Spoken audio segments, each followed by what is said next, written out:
Great careers often begin in the most unexpected places. Even the story of Filipe Luís didn't begin in a big stadium, but on small futsal courts in Santa Catarina.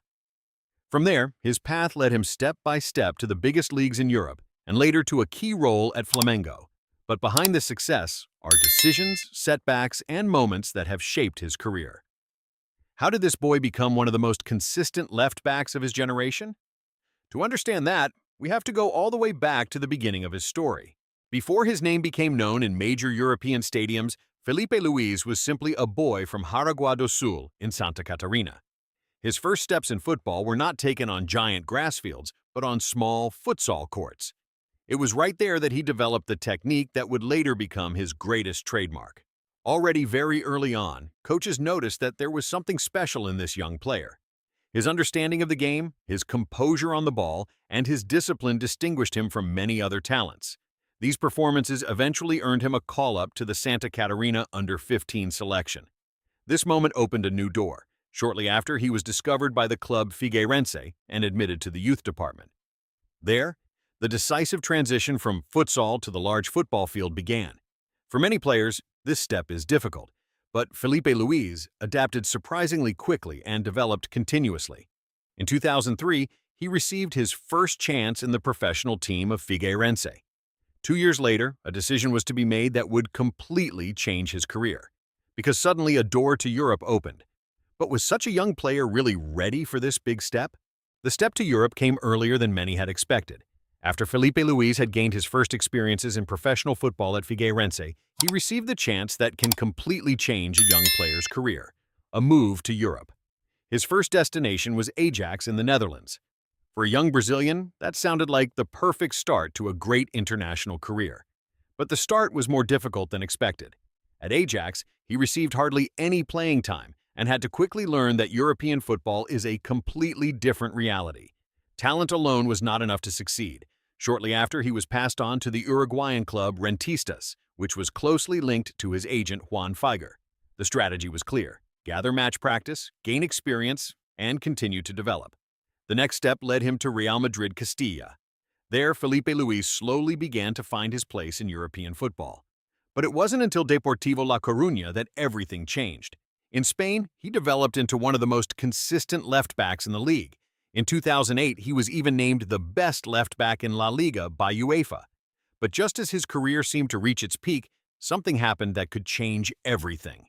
In July 2010, Filipe Luís took the next big step in his career. Atletico Madrid signed the Brazilian left back and equipped him with a contract over 5 years. For the player, it was a new chance to prove himself at the highest level and simultaneously become part of an ambitious project. His debut he made on September 26th. In this game, he immediately succeeded in providing an assist for the decisive goal by Diego Costa in the 1-0 victory against Zaragoza. Already at this moment, the influence he could have on his team's game was evident. In his first season, he initially rotated with Antonio Lopez on the left side of the defense, but step by step, Filipe Luís won the trust of the coaches and became more and more important for the team. On April 10, 2011, he finally scored his first goal for Atletico Madrid in a clear 3-0 victory against Real Sociedad. The season in which Atletico Madrid won the Copa del Rey became particularly unforgettable. In the final against Real Madrid in the Santiago Bernabéu, Filipe Luís was on the field for the entire 90 minutes and helped his team achieve a historic 2-1 victory. But the greatest moment was yet to come. In July 2014, Filipe Luís moved to the English club Chelsea. There, he received the number 3 shirt, which had previously been worn by Ashley Cole. For the Brazilian defender, a big dream thus came true: to play in the Premier League. His debut he made in August in a spectacular 6-3 victory against Everton. During his time in London, he also scored his only goal for Chelsea, a direct free kick in the League Cup against Derby County in a 3-1 victory. Trotz der hohen Erwartungen konnte sich jedoch nicht dauerhaft als Stammspieler durchsetzen. The Spaniard Cesar Azpilicueta impressed in the same position and was more frequently given preference.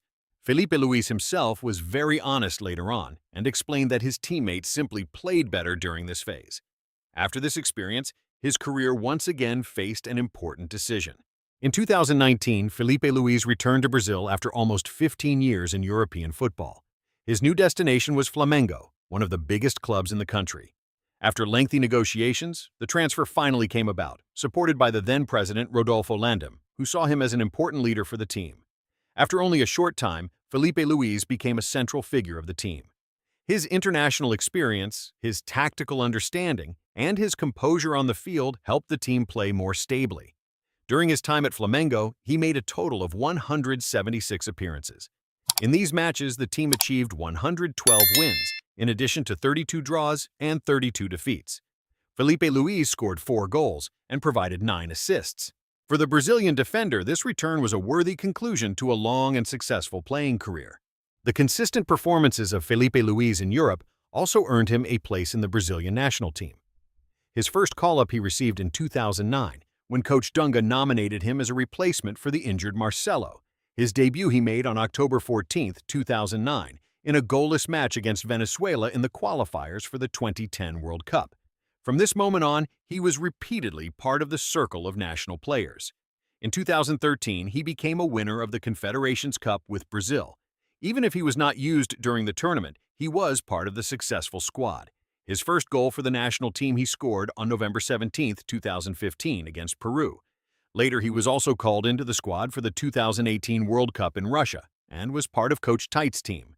With that, Filipe Luís built a respectable career in the jersey of the Brazilian national team. In addition to his successes on the field, Filipe Luís also built up a solid fortune over the course of his career. Through his years at European clubs such as Deportivo La Coruña, Atletico Madrid, and Chelsea, he earned high salaries and collected significant financial income.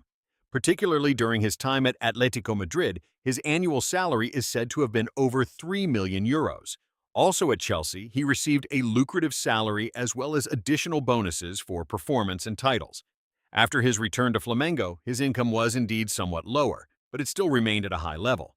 In addition to his salary, Filipe Luís also earned through advertising contracts and image rights. He invested part of his fortune in real estate in Brazil and Europe. Furthermore, he participated together with his father in a football school for young talents. In total, his fortune today is estimated at about 50 to 70 million Brazilian reais. After his long career in international football, Filipe Luís leads a rather quiet and secluded life today. Despite his success, he was never known for a conspicuous or extravagant appearance. For him, family, stability, and an orderly life were always the focus. The former left-back lives today in Rio de Janeiro, in the Barra da Tijuca district. There, he owns a large villa in an exclusive residential complex. The house has several bedrooms, a swimming pool, a garden, as well as a private fitness facility. The value of this property is estimated at more than 5 million Brazilian reais. In his cars as well, Filipe Luís prefers elegant rather than flashy models. During his time at Flamengo, he was often seen with a Volvo XC90, a luxury SUV worth over 500,000 reais. In addition to his family life, he continues to be intensively involved with football and participates in projects for the training of young talents. Many observers therefore believe that his future in football is far from over. The story of Filipe Luís shows that a great career is not only born from talent, but from discipline, patience, and the ability to keep getting back up. From the young futsal player in Santa Catarina to the largest stadiums in Europe, he has traveled a path that was marked by important decisions and great moments. Which part of his career impressed you the most? Write your opinion in the comments. Don't forget to give the video a like and subscribe to the channel so you don't miss any more stories about great football legends.